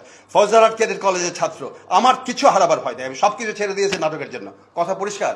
আচ্ছা, একটু অপেক্ষা করেন, তারপরে কি জানতে চান পরিষ্কারভাবে আমাকে বলেন। আর শিল্পকলা একাডেমি, প্রথমত দেখেন, নাটক যদি আপনার খুব ভালো হয় তাহলে মানুষ দৌড়ে আসবে। নাটক যদি দুর্বল হয় তখন ঘরের পাশে যদি আপনি নাটক করেন কেউ দেখতে আসবে না। এটা একটু প্লিজ মনে রাখেন, আমি একজন নাট্যকর্মী হিসেবে বলছি। এই গেল একটা জায়গা। আর নইলে আপনি দেখেন আবার ওদিকে ভারতীয় যখন ফিল্ম স্টাররা আসেন তখন একটা বুকছে পড়ে ভিড় হয়, অথচ আমাদের দেশের যখন অভিনেতারা করে এটা আবার মানুষের রুচিরও বিষয় আছে। কিন্তু সবগুলো খালি শিল্পকলার দিকের বিষয় না, মানুষেরও রুচিরও জায়গা আছে। তবে যেমন আমাকে সচিব মহোদয় আমাকে একটু আগে মনে করিয়ে দিলেন যে আমাদের এখানে মিরপুরে একটা জায়গা আমরা পেয়েছি, সেখানে কাজ শুরু হয়েছে। আমি এখনো দেখিনি, আমি জানিও না এটা, দিয়াবাড়িতে। আর একটা হচ্ছে উত্তরায়, যেটা এখনো হাতে পাইনি, কিন্তু আমরা ওখানে কাজের পরিকল্পনা আছে। এই 2টো জায়গা আছে। আর আমি তো বললাম 2টো মঞ্চ আছে, তো আমরা অবশ্যই উদ্যোগ নেব যে মঞ্চগুলো হোক। কিন্তু বিষয়টা কি জানেন, মানে আমি একজন নাট্যকর্মী হিসেবে, যদি একদম আমার নাট্যকর্মী হিসেবে অভিজ্ঞতা থেকে বলতে পারি, যে আমি যখন ফ্রিল্যান্স করা শুরু করেছি একটা সময় আমার পকেটে 2 টাকা ছিল। 2 টাকা নিয়ে ঢাকা থেকে খুলনা গেছি, এবং খুলনা বাস স্ট্যান্ড থেকে নামার পরে আমি জানতাম না যে আমাকে নিতে আসবে কিনা লোকে। যদি ওই দলের মানুষ যদি নিতে না আসে, তাহলে আমি 2 টাকা নিয়ে কিন্তু খুলনা আমি স্টার্ট দিতাম, আমি কিন্তু ঢাকা ফেরারও উপায় নেই। আমি আপনাকে উদাহরণ দিচ্ছি এই জন্য যে আমি খুব কষ্ট করে থিয়েটার করেছি, আমাকে কেউ জায়গা করে দেয় নাই, আমি জায়গা করে নিয়েছি, লেখাপড়া করেছি, পরিশ্রম করেছি, জায়গা করে নিয়েছি। কেউ বলতে পারবে না যে জামিল আহমেদকেও তুলে দিয়েছে জায়গাটা। তো এই জন্য আমার মেরুদণ্ড সোজা রেখে কথা বলি। তো আমি বিনিময়ে আপনাকে যেটা বলতে পারি সেটা হচ্ছে আপনাদের নাটকের মানটাকে উন্নত করতে হবে, খালি চেন না, এখন দেওয়ার কথা বলেন। আমি চাই শিল্পকলা আমাকে দেবে, বিনিময়ে আমি শিল্পকলা কেটে দেবো, এইভাবে কথা চিন্তা করেন। আপনি নিশ্চিত করেন যে আপনি করবেন আর উন্নত মানের, মানে ভালো অভিনয়। যে এই ভালো অভিনয় বলছি, এই অভিনয় যে অভিনয় দেখতে মানুষ চোখ ফেরাতে পারবে না, আপনার কাজটা দেখবে মন দিয়ে, ওইটা করেন। আমি আপ্রাণ চেষ্টা করবো টাকার যেন জোগাড়টা আপনার পাওয়া যায়। এই রকম একটা লেনদেন, আদান প্রদান না হলে তো হবে না, জায়গাগুলো তৈরি হবে না। আর কোনো প্রশ্ন? হ্যাঁ, না আর কেউ আছেন? আপনি একবার জিজ্ঞেস করেছেন। আর অন্যদিকে আমি বুঝতে পারছি আপনাদের খুব ইচ্ছা, খুব একটা আপনার ভিউ বাড়ানোর একটা, না? কিন্তু আপনি আমাকে একটা কথা বলেন, আপনি কি করে মান নির্ধারণ করবেন? একটা একেবারে যুক্তিসঙ্গত, যেটা সবাই মানবে, হ্যাঁ এইটা মান, এইটা ভালো দল, এইটা খারাপ দল, এর বেশি টাকা পাওয়া উচিত, এর কম টাকা পাওয়া উচিত। এটা তো আপনি একটা জেলার জন্য জানেন। ঢাকায় বসে মিনিস্ট্রি বা আমি বা আমাদের এখানে কেমন করে জানবো যে ওরা ওখানে কাজ করছে বা করছে না? তো একটা প্রক্রিয়া কি হবে? তার মানে জেলা শিল্পকলা একাডেমি থেকে যদি ফরওয়ার্ড করে ঢাকায়, আমরা তখন এটা বিবেচনা করবো। এখন জেলা শিল্প একাডেমি ওখান থেকে যদি ইনফ্লুয়েন্স করে ফেলে, তখন কি করবেন আপনি? তো এই জায়গাগুলো আমাদের সবার দায়িত্ব আছে। আমরা চেষ্টা করব এটাকেও একটা করতে। এটা খুব গুরুত্বপূর্ণ জায়গা, যাতে করে অনুদানগুলো সঠিক জায়গায় সঠিক হাতে পড়ে, এটা আমরা চেষ্টা করবো, আপ্রাণ চেষ্টা করব। এখন কি আপনি দেখেন, আমি ঘুরতে পারি, আমি 62টা জেলায় 64টা জেলায় যদি ঘুরি, আমার কয়দিন লাগবে? এবং যদি ঘুরে পরে আমি যদি একটা লিস্টি তৈরি করি, সেই লিস্টিটার ভেতরে তো ভেজাল থাকতে পারে। আপনি বলতে পারেন না আপনার ভালো লাগার দল। তো আমরা কি করে নিরপেক্ষ দৃষ্টিভঙ্গিতে করতে পারবো? একটা বয়জনটি আপনি একটা প্রপোজাল দেন আমাদেরকে, বলেন না যে এইভাবে নির্ধারণ করা উচিত। অবশ্যই ভাববো, আমরা ভাবনা শুরু করে দিয়েছি। দেখেন, কথাটা হচ্ছে বিকল্পটা কি, জেলায় কিভাবে নিয়ন্ত্রণ করবে। যে আমরা ইন্ডিপেন্ডেন্স, আমরা একেবারে স্বায়ত্তশাসিত জেলা চাই, আমরা চাই না এখানে নিয়ন্ত্রণ করতে, ওইখানটা থেকে নিয়ন্ত্রণ হবে। তো একটা কথা বলেছি একটু আগে, এবং আমি এসেও জেনেছি যে প্রত্যেকটা জেলা যে এখন আছেন কালচারাল অফিসারের সাথে যুক্ত হবেন একজন স্টেজ ম্যানেজার এবং একজন অ্যাকাউন্টস অ্যাসিস্ট্যান্ট আর একজন কম্পিউটার অপারেটর। তো এই তিনজনও যদি যুক্ত হয় 64টা জেলায়, সেটার জন্য আবার বেতন বৃদ্ধির জন্য আবার 10টা মন্ত্রণালয় ঘুরে যখন আসে। এবং শিল্পকলা এবং সংস্কৃতি আমাদের দেশে গুরুত্বপূর্ণ না, এটা আমরা কেউ গুরুত্ব দিই না, এবং সেইভাবে ঝুলতে থাকে এবং করতে থাকে না। আমরা করেছি, এটার ব্যাপারে কাজ চলছে। সচিব মহোদয় বলেন, আপনি বলেন ওদের উত্তরটা এখন কি আছে, কোথায় আছি আমরা। আমাদের জেলার একটু যোগ করবো, সেটা হচ্ছে আপনাদের যত রকম প্রশ্ন থাকে আমাদের পাবলিক রিলেশনস অফিসার আছেন, তাকে করবেন, এবং উনি দরকার হয় সেক্রেটারির সাথে কথা বলবেন, এবং যদি দরকার হয় আমার সাথে কথা বলে অবশ্যই কথা বলবেন। কিন্তু পলিসি ম্যাটার্স অনেকগুলো আছে, নিয়মে কি আছে, এগুলো সবচেয়ে ভালো উত্তর দিতে পারবেন সেক্রেটারি। তো এর জন্য আমার চাইতে সেক্রেটারি হচ্ছে সঠিক লোক। কিন্তু ভবিষ্যতে আমাদের পরিকল্পনা কি, সেগুলো আমরা এখন কনফারেন্স করতে পারি, 1 মাস সময় দেন, আবার পরবর্তী কি সিদ্ধান্ত নেব সেগুলো আমরা জানাবো। মাত্র এসছি, আজকে আবার দ্বিতীয় দিন, ঠিক আছে? আপনারা অবশ্যই আমাকে দায়বদ্ধ রাখবেন। আমি জনগণের কাছে, টাকাটা যেটা এসছে সেটা জনগণের কাছে দায়বদ্ধ। আমি চাই শিল্পকলা একটা জনবান্ধব শিল্পকলা একাডেমি হোক, জনবান্ধব, জামিল আহমেদ বান্ধব না, কিংবা কোনো প্রধানমন্ত্রী বান্ধব না, কিংবা কোনো একটা নীতি বান্ধব না। হাজার মালভূমির কথা বলেছি, কিন্তু আমরা ওই রকম একটা শিল্পকলা একাডেমি চাই। তো সেই শিল্পকলা একাডেমির জন্য আমরা কাজ করব। তো শিল্পকলা একাডেমি সম্পর্কে প্রশ্ন শেষ? ওকে, এখন আপনাদের কাছে যেটা ভিউ বাড়বে সেটা হচ্ছে হ্যাঁ, ভিউ নিউজ আপনারা চান, এখন ভিউ নিউজ এখানটা।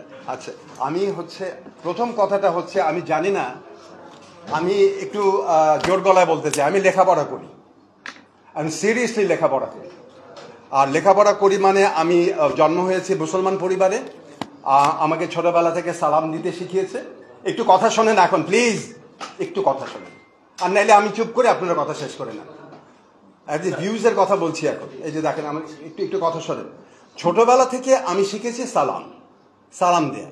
আমি সালাম দিয়েছি বাবাকে, আব্বা আবাকে সালাম দিতে শিখিয়েছেন, আমি সবসময় সালাম দিয়েছি। কিন্তু তার মানে এই না আমি কখনো নমস্কার দিতে পারবো না। আমি যখন একজন হিন্দু ভদ্রলোককে দেখেছি, উনি বোঝেন নমস্কার, আমি নমস্কার বলেছি। এবং আমি যখন ঢাকা বিশ্ববিদ্যালয়ে যোগদান করলাম 89 সালে, তখন আমাকে কিন্তু মানুষ, হিন্দু ছাত্র নমস্কার করেছে, খ্রিস্টান ছাত্র গুড মর্নিং গুড আফটারনুন বলেছে, মুসলমান ছাত্র সালাম দিয়েছে, আমি প্রত্যেকটা উত্তর দিয়েছি। এর জন্য আমার ইমান খর্ব হয় নাই, আমার ইমান আমার কাছে। মূর্তি দেখলে আমার ইমান খর্ব হয় না, বরং আমি সচেতন হই কেন আল্লাহ বেশি গুরুত্বপূর্ণ এই মূর্তির চাইতে। আমি বলি বাহ, আল্লাহর ধারণা সূরা আন-নূর বলছে আল্লাহ আলোর কথা বলছে। এই আলো বিমূর্ত চিন্তাগুলো, আলো, সেখানে মূর্তি, তা মূর্তি মানে কিন্তু সেখানেও মূর্তিটাই হচ্ছে দেবতা না, মূর্তি একটা আকৃতি যেন আমার মনোযোগটা থাকে। ঠিক বলছি কিনা? আমি যেন নিবদ্ধ করতে পারি আমার মনোযোগ একটা জায়গায়, কিন্তু সেখানে বিমূর্ত চিন্তা আছে। তো এই চিন্তাগুলো শানিত হয়। আমি বলি আল্লাহ, ও বলে দুর্গা, তাহলে কেন পার্থক্য? আমি যখন ছোটবেলা থেকে বড় হয়েছে আমার মনে প্রশ্ন জেগেছে, আমি প্রশ্নের জন্য উত্তর খোঁজার জন্য আমি যখন ন্যাশনাল স্কুলের ড্রামায় গেছে জিজ্ঞেস করেছে আমাকে, আমার বন্ধুরা জিজ্ঞেস করেছে আচ্ছা তোমরা যখন নামাজ পড়ো তো নামাজের সামনে তো মূর্তি থাকে না, কি করে মনোযোগ রাখো? কথাটা ঠিক, আপনি নিরাকার মূর্তি, নিরাকার আল্লাহ নাই, আপনাকে মনোযোগ রাখতে হবে। আর ইসলাম শব্দটার অর্থ কি? সালাম মানে শান্তি, ইসলাম মানে সম্পূর্ণ আত্মসমর্পণ। আত্মসমর্পণ করছি কার কাছে? মালিকের কাছে, আল্লাহর কাছে। ওই আত্মসমর্পণ আমি একদম মনে আরেকজনের কাছে, মালিকের কাছে আত্মসমর্পণ করে নিজেকে সম্পূর্ণভাবে মাথা নত করছি একজনের সামনে, সেটা হচ্ছে মালিক, নিরাকার মালিক। এই চিন্তাটা একটা বিশেষ চিন্তা, এটা একটা আলাদা ধরনের। এই ফিলসফি আমাকে শেখায় যে সম্পূর্ণ মনোযোগ আনতে। আপনি কি আমার কথা শুনছেন? মনোযোগ আনতে শিখিয়েছে। তো এই জায়গা থেকে আমি যখন পরে 1917 সালে একটা নাটক করলাম রিজওয়ান, শুরুতে ছিল সালাম, এই যে অভিনেতা আছে এখানে, শুরুতে অভিনেতা বলে আসসালামু আলাইকুম। আপনারা জানেন তখন আমাকে প্রশ্ন করা হয়েছিল আমি নাকি জামাত। এটা একটু লিখবেন প্লিজ আপনারা, এটা লিখতে ভুলেন না যারা ভিউজের জন্য কাজ করছেন। তখন আমাকে জামাতি বলেছে।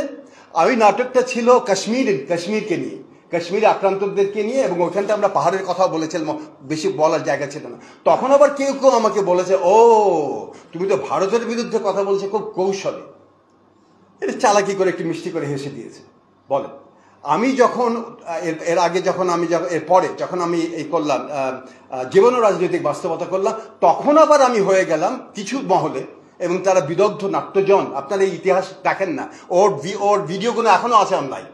সেখানে আমাকে বলা হয়েছে আমি নাকি ইতিহাস বিকৃত করেছি ইতিহাস। কেন? কারণ আমি প্রশ্ন করেছি কারা রাজাকার, কারা হারিয়ে গেছে এবং কারা কিভাবে পুনর্বাসিত হয়েছে। ওই পুনর্বাসিত যখন হয়েছে তখন যারা যুদ্ধ করেছে আওয়ামী লীগ, তখন তাদেরকে পুনর্বাসনের সুযোগ করে কেন দিয়েছে? তখন আমি হয়ে গেছি রাজাকার, কিংবা আমি হয়ে গেছি ওইখানে ইতিহাস বিকৃত করে। এই ইতিহাস বিকৃত করেছে কখন? আমি কখনো জামাতের এজেন্ট হয়ে গেছি, পাকিস্তানের এজেন্ট হয়ে গেছে, ভারতের দালাল হয়ে গেছে। আমি তো নানা সময় আমার ভোল পাল্টাতে থাকি। এখন আপনারা এটাও জানেন না যে এটা আমি তার আগে এখানে 91-92 সালে আমি আরেকটা নাটক করেছিলাম, বিষাদ সিন্ধু কারবালাকে নিয়ে। মীর মোশাররফ হোসেনের উপন্যাসের 2-3টা খণ্ড ছিল, 2টা খণ্ড আমরা করেছি এখানে। সেই মীর মোশাররফ যখন হয়েছে, মীর মোশাররফ হোসেনের নাটক যখন করেছে, তখন আমাকে অনেকে বলেছে, মার্কসিস্টরা বলেছে ও জামিল হয়ে গেছে ইসলামপন্থী, মার্কসিস্টরা বলেছে। এবং দলেরই কেউ কেউ সন্দেহ প্রকাশ করেছে জামিল হঠাৎ ইসলামিক বিষয় কেন নিয়ে আসে। আবার অন্যদিকে কেউ আমাকে বলেছে যারা ইসলামপন্থী, ও এখানে আল্লাহর কথা বলা হয়েছে। আর আল্লাহর কথা কিভাবে বলা হয়েছে? আল্লাহর কথা বলা হয়েছে বর্ণনা করে। সেই জিনিসটা তাদের কাছে আবার ওখানে ওই নাটকের ছিল, সেটা নিয়ে তাদেরও খুব চিন্তা লেগেছে। তো এইরকম আমি প্রশ্ন উত্থাপন করেছি, নানা সময়ে প্রশ্ন উত্থাপন করেছি, এবং এই বিষয়ে এই উত্তরটা খোঁজার জন্য আমার একটা বই আছে, praise of Niranjan, Islam theatre at Bangladesh. এখানে ইসলাম কি বলে থিয়েটার কিংবা যে কোনো আর্ট ফর্ম সম্পর্কে, সেটা প্রথম চ্যাপ্টার। এটা একটু পড়ে দেখতে পারেন, মানে অনেক কথা আছে এখানে পড়ে দেখবেন। কোরআনের কোট আছে, হাদিসের কোট আছে। আমি কোরআন পড়েছি, আরে বাবা কেন পড়বো না? কোরআন কি নিষিদ্ধ আমার জন্য? বলেন হ্যাঁ কি না বলেন। আমি কোরআন পড়তে পারবো না? অবশ্যই সবার জন্য। আমি আরবি জানি না, আমি ইংরেজিতে পড়েছি, বাংলায় পড়েছি। এখন আপনি যদি কথায় কথা বাড়ে, আপনি যদি মনে করেন 13,000 বছর পুরনো কোরআনের বাণী, ওই ভাষা আপনি বোঝেন আজকে দাঁড়িয়ে, আরবি ভাষা জানলেও আমার একটু সন্দেহ হয়। কারণ আমি বাংলাদেশে 1000 বছর আগে, এটা বিতর্কিত কথা হয়ে যাবে হয়তো, 1000 বছর আগে যে আমাদের বাংলা ভাষায় যে গীত, আমার বাংলা ভাষার যে চর্যা গীত আছে, সেই চর্যা গীতের ভাষাটাই আমি তো বুঝি না। 1000 বছর পুরনো বাংলা আমাদের দেশে।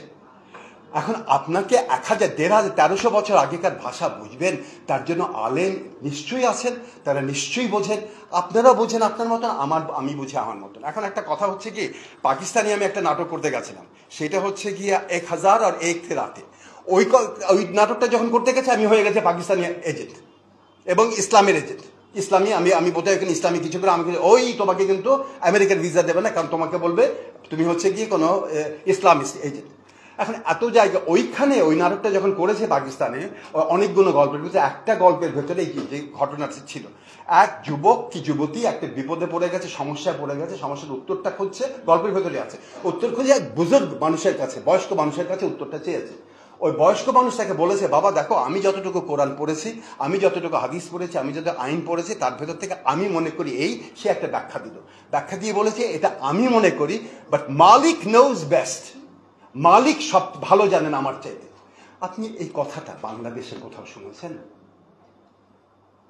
কেউ বলেন আপনারা আমি মনে করি এইটা পড়েছি আমি কোরআনে, কিন্তু আমি তো ক্ষুদ্র মানব, এটা হচ্ছে আইন, এটা হচ্ছে কোরআন, কোরআন আল্লাহর বাণী, এই আল্লাহর বাণী আল্লাহ সবচেয়ে ভালো জানে। এই কথাটা কেউ বলেছেন আপনারা? কিন্তু এই কথাটা কোথায় পেলাম আমি? এটা আমার কোট না, আমার সৃষ্টি না, এটা আরব্য রজনীর একটা গল্পে এক বুজুর্গ এই কথাটা বলছেন, কোরআন একটা আইনের বিষয় ব্যাখ্যা করে বলছেন, দেখো বাবা তুমি যে প্রশ্নটা করেছো, এই প্রশ্নে আমি যতটুকু ইসলামে পড়েছি, কোরআন পড়েছি, হাদিস পড়েছি, আমি এইটা বুঝি, আমার মনে হয় এইটা, কিন্তু ইংরেজিতে লেখা আছে বাট আল্লাহ নোজ বেস্ট। তো এইটা একটু মনে রেখেন, আমার মনে কি আছে সেটা আল্লাহ নোজ বেস্ট। আপনি যদি মুসলমান হন, হিন্দু হন, যাই হন, এটা মনে রাখবেন যে আল্লাহ হচ্ছে সর্বশক্তিমান, যারা বিশ্বাস করে। নাকি ভুল বলছে? আল্লাহ সর্বশক্তিমান, সর্বজ্ঞানী, অতীত ভবিষ্যৎ বর্তমান যা আছেন উনি সব জানেন, আপনি জানেন না। আপনি কি করে জানেন আমার মনে মাথায় কি উদ্দেশ্য আছে? মালিক জানেন। আপনি আপনার কথাটা বলেন জামিল আসলে ধর্মের কথা বলে, বিধর্মের কথা বলে, মালিক নোজ বেস্ট, আল্লাহ আমার চাইতে ভালো জানেন, এটা একটু বলেন না, এটা শুনি না আপনার মুখ থেকে। এই যে এটা এখানে হাজার রজনীতে এক গল্পটা বললাম যেটা আমার মনে গেঁথে আছে, অথচ এই কথাগুলো বলা আপনাদের মনে না, আপনার ভিউ বাড়ানোর চাইতে আপনারা যদি একবার বলেন লোকটা কি বলেছিল, একটু ভিডিওটা দেখেন আর একবার, ভিডিওতে কি বলেছে। আমি একটা প্রশ্ন উত্থাপন করেছি, প্রশ্ন আমি বলেছি ওই হাজার মালভূমির কথা, বাংলাদেশের থিয়েটার কেমন হবে সেটা নিয়ে আলোচনা হচ্ছিল, আমাকে জিজ্ঞেস করেছে, আমি বলেছি বাংলাদেশের থিয়েটার আমি যেটা দেখতে চাই সেটা হচ্ছে সবার মত প্রকাশের অধিকার থাকবে। একজন যদি কেউ এখানে হুজুর, যদি কেউ আমাদের এখানে ওয়াজ মাহফিল করতে চান, ওয়াজ মাহফিলে কথা বলতে পারবেন, এবং যদি কেউ এখানে অন্য কোনো হিন্দু ধর্মাবলম্বী কোনো ধর্মসভা করতে চান কিংবা কোনো কীর্তন করতে চান, করতে পারবেন, নানা ধরনের করতে চান। আমরা প্রশ্ন উত্থাপন করতে চাই, আমরা সংলাপের কথা বলি। এখন সংলাপের কথা বলতে গিয়ে কাল রাতে আমার মনে হলো হঠাৎ, সংলাপ কি এই কথাটা কিন্তু আপনারা বলছেন না। আমি প্রসঙ্গে ফেরত আসবো, কোথায় জেনেছিলাম আমি? আচ্ছা, এনিওয়ে, সংলাপ কি সেইখানটা প্রশ্নটা আসছে, এবং সেই জায়গা থেকে আমি আরেকটা কথা বলবো, সেখানে আমরা আরেকটা লেখা আছে ওয়াজ মাহফিল সম্পর্কে। আমি পড়াশোনা করে কথা বলি, তো আমার সাথে এই বইটা পড়বেন, এই পত্রিকাটা দেখবেন, এখানে কিছু কথা আছে। এইখানটা এক সময় যখন আপনারা কেউ কথা বলতে সাহস করতেন না, তখন এই যে দেলবার হোসেন সাইদি সাহেবের ছবি, আমি খালি নামটা উল্লেখ করিনি তখন, কিন্তু এই ছবি দিয়ে দিয়েছি, ছবি দিয়ে ওনার একটা ওয়াজে কি বলেছে সেটা নিয়ে আলোচনা আছে। আমি ওয়াজ নিয়ে আলোচনা করেছি, কেন করবো না? এটা আমাদের সংস্কৃতি, এটা আক্রমণ করার জন্য না, পরিষ্কার এটা বোঝার জন্য। তো এইখানে যেটা বলেছি সেটা হচ্ছে যে আমরা কালকে সংলাপের কথা বলছিলাম, এই সংলাপ নিয়ে অনেক কথা হয়েছে। কারণ সংলাপ নিয়ে কথা হয়, বিষয়টা হচ্ছে আমি প্রথম সংলাপটা শুনি পাবলিকলি আমাদের যে রাজনৈতিক স্ফিয়ার, সেখানে প্রথমবার যখন আওয়ামী লীগ নির্বাচন, ওই যে বিএনপি যখন পতন হলো দ্বিতীয়বার 96-97 সালে, ওইখানে পতনের পরে আওয়ামী লীগ অনেক সভা করেছিল, আপনি টেলিভিশনে একটা সভা করেছিল, সভা করে এখানে শেখ হাসিনা ওই সময় কিন্তু স্বৈরতন্ত্রী স্বভাব ছিল না, তার অনেক খোলা জায়গা ছিল, নতুন, তখনও কিন্তু ক্ষমতায় আসেনি, সে ওই জায়গায় কথা বলেছিল, এবং শেখ হাসিনা সম্পর্কে আমার কি মতামত মনে করি এদিন বলবো। এখন উনি সেখানে বলেছিলেন সংলাপের কথা, ওই অনুষ্ঠানে সংলাপের কথা বলতে গিয়ে উনি বলছিলেন সবার সাথে সংলাপ চাই। তো তখন থেকেই রাজনৈতিক মহলে সংলাপ একটা কথা চালু হয়ে গেছে। সংলাপ মানে কি? সবার সাথে সবার আলোচনা, মত বিনিময়। সংলাপ বলতে কি বুঝি আমি একটু বলি আপনাকে। আমি সংলাপ শব্দটা ব্যবহার করি পাওলো ফ্রেইরে থেকে নিয়ে। আপনারা যদি কেউ পেডাগজি অফ দ্য অপ্রেসড বইটা পড়ে থাকেন বা একটু দেখবেন পাওলো ফ্রেইরে কি বলছে এখানে। In order to understand the meaning of dialogical practice, we have to put aside the simplistic understanding of dialogue as a mere technique.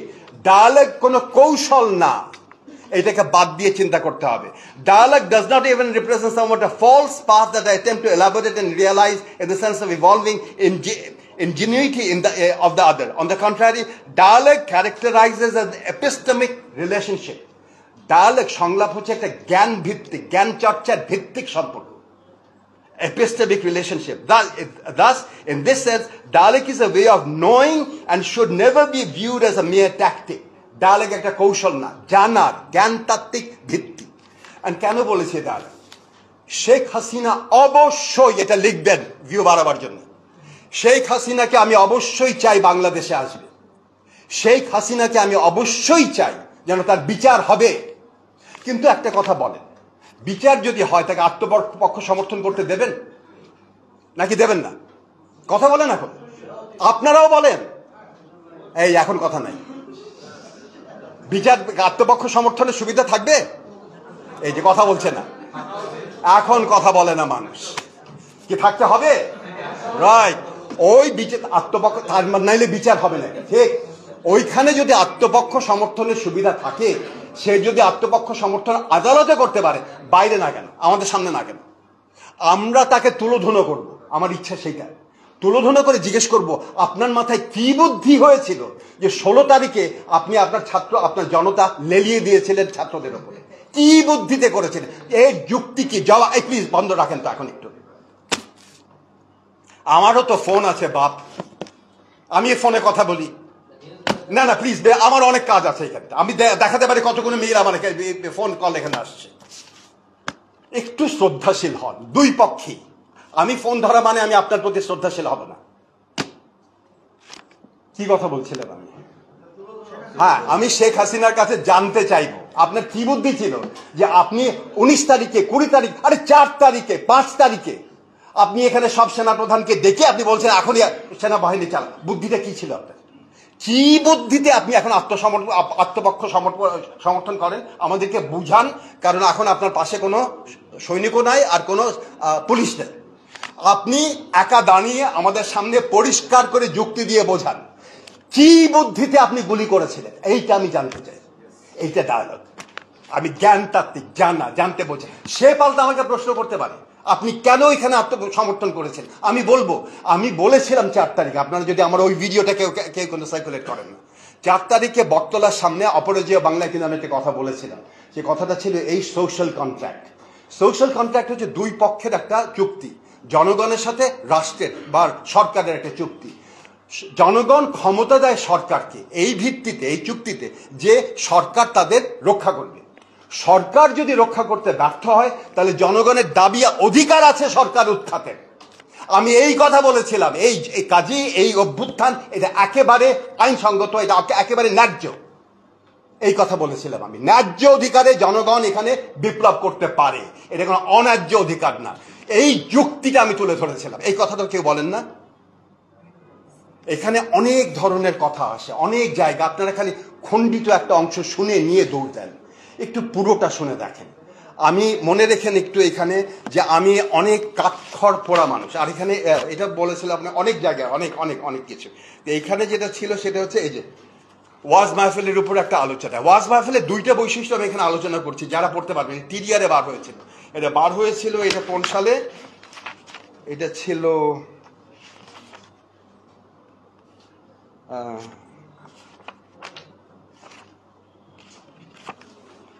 এইখানটা 2006 সালে, 2006 সালের পত্রিকা। আমি 2টা বৈশিষ্ট্য বলেছিলাম ওয়াজ মাহফিলের কিংবা ইসলামিক পন্থীতে। একদিকে ইসলামপন্থীরা তখন ওয়াজ মাহফিল এবং অন্যান্য জায়গায় নারীদের বিরুদ্ধে কিছু কথা বলেছে, নারী কিছু করা দরকার, নারীর স্বাধীনতা আমার কাছে মনে হচ্ছে খর্ব করেছে। অন্যদিকে ইসলামপন্থীরা একমাত্র সরব কণ্ঠস্বর ছিল তখন, যারা আমেরিকার বিরুদ্ধে আওয়াজ তুলেছে, বুশের বিরুদ্ধে আওয়াজ তুলেছে। আমি এখানে কোট করা আছে একজন, এখানে আমাদের একজন আলেম, যেখানে হাইকোর্টের সামনে যেখানে ই হয় জামাত হয়, ঈদের জামাতে বলেছিলেন থু থু ছিটাই তোমার মুখে বস। আমি এটা সমর্থন করেছি, ভালো বলেছে বাপকা বেটা, এইটাও আছে এখানে। খুব দান্দিক অবস্থান দেখিয়েছি আমি এখানে। আপনি খালি একটা অংশ তুলে ধরবেন, অন্যটা কথা শুনবেন না, এটা কেমন করে কথা? ঠিক আছে, বুঝতে পেরেছেন? আমরা চাই সবার সাথে কথা বলতে। প্লিজ, শিল্পকলা একাডেমি সবার জায়গা। আমি যদি কোনোদিন আপনার কথা শুনতে না পারি, না চাই, বলবেন। আমি আর বলবো, মনে রাখবেন এইটা, আমি নামাজ পড়ি কিনা, আমি মুসলমান কিনা, সেটা যা প্রশ্ন করার অধিকার আপনার কারো নাই। যদি আপনি মুসলমান না, ওটা কেবল মালিক জিজ্ঞেস করতে পারে আমাকে। হাসরের ময়দানে এই উত্তরটা দেবো আমি মালিককে, আপনাদের কাউকে না। কি বলি, ঠিক বলেছি? বাস, আমি আপনাকে জিজ্ঞেস করতে পারি না। আর কোনো প্রশ্ন?